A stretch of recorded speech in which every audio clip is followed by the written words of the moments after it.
Japan's railways are among the safest and most punctual in the entire world. Trains arrive literally within seconds of their scheduled time. Delays and interruptions are extremely rare due to railway companies' strict management. But on one spring morning during rush hour, this efficient reputation would be shaken to its core in a disaster shaped by harsh company pressure, an intense workplace culture, and a system designed with little room for human error. The 25th of April 2005, Amagasaki, Japan.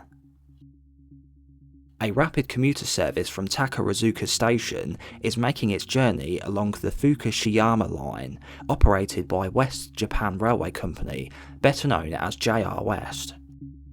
The train is number 5418M, a 7-car 207 series electric multiple unit, introduced in the early 90s.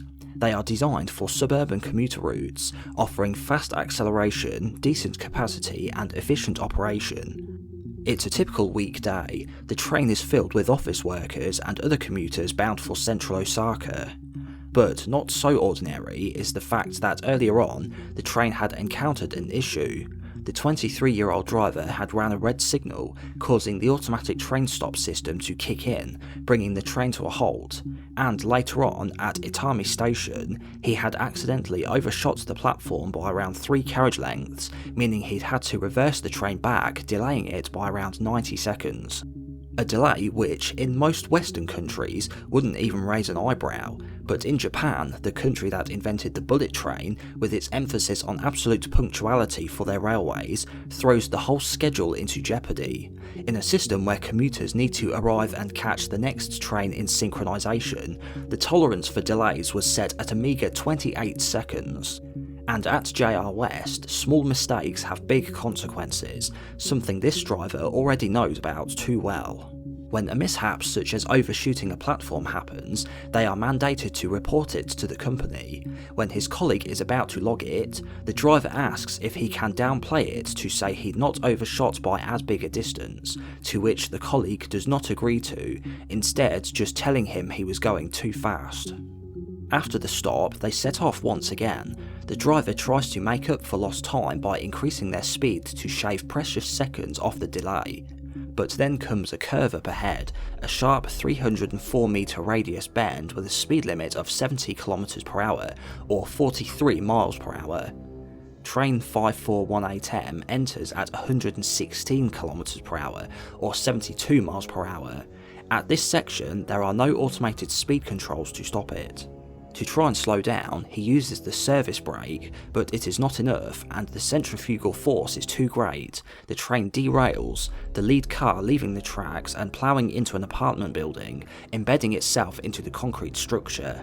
The others follow, compacting and crushing it into an L shape. Out of an approximate 700 passengers, 107, including the driver, lose their lives. A further 562 have injuries. How could such a precise, well-run system have allowed something like this to happen? The answer would prove to be deeper than just human error. Upon examining the train's parameters saved on the data recorder, investigators determined that the primary cause of the derailment was excessive speed. The train was travelling at 116 km per hour as it entered a sharp curve with a posted limit of 70.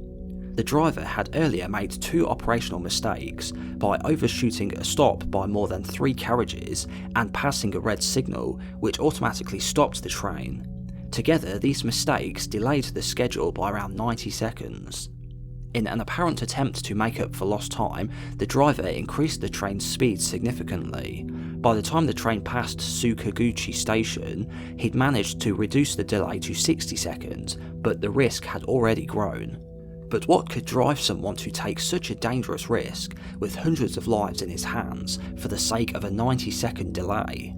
He had a prior record of overshooting a platform by 100 metres 10 months earlier, and consequently been subjected to JR West's punitive retraining programme known as Day Shift Education. Contrary to its unassuming name, day shift education was in fact a harsh punishment for drivers who made even minor mistakes.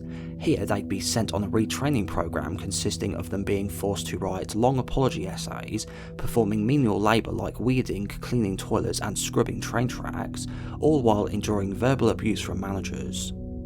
To make things worse, they will receive a pay cut while on it, and perhaps worst of all, they aren't even told how long it will last. It's believed he feared being sent back for further punishment, distracting him and influencing his decisions that morning. Compounding this, he received a non-urgent call from train control while navigating the bend, which may have caused further distraction. The data recorder also reveals that he'd applied the service brake just 4 seconds before the crash as opposed to the stronger emergency brake. It's thought the reason for this is to prevent another infraction, since the use of the emergency brake required formal justification, and its use would have to be reported to the company, adding to his list of mistakes. Because of Japan's strong confidence in the engineering and safety of its railways, there are no specific building code regulations controlling how close train lines can be to residential buildings. As a result, in many urban areas, railways run just metres away from people's homes. The derailment shocked the country. In a place known for its precise world-class rail systems, the human loss was unthinkable. While the driver had made a fatal error, it became clear that company culture played a major role.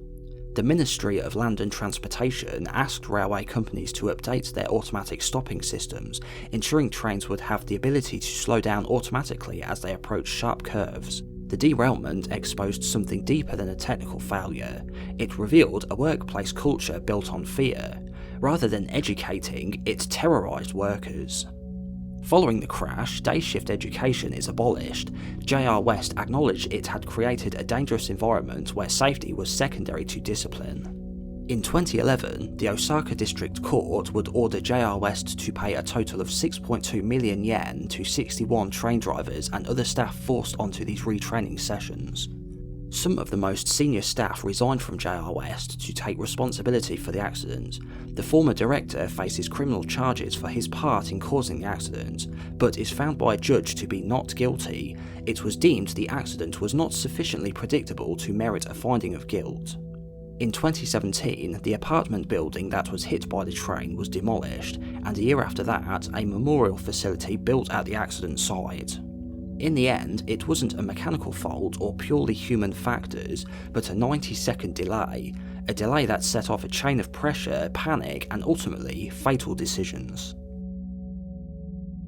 If you enjoyed this short documentary, give it a like for the time and effort it took me to make it, and subscribe to catch future episodes as I upload them. Thank you for watching, and I'll catch you next time.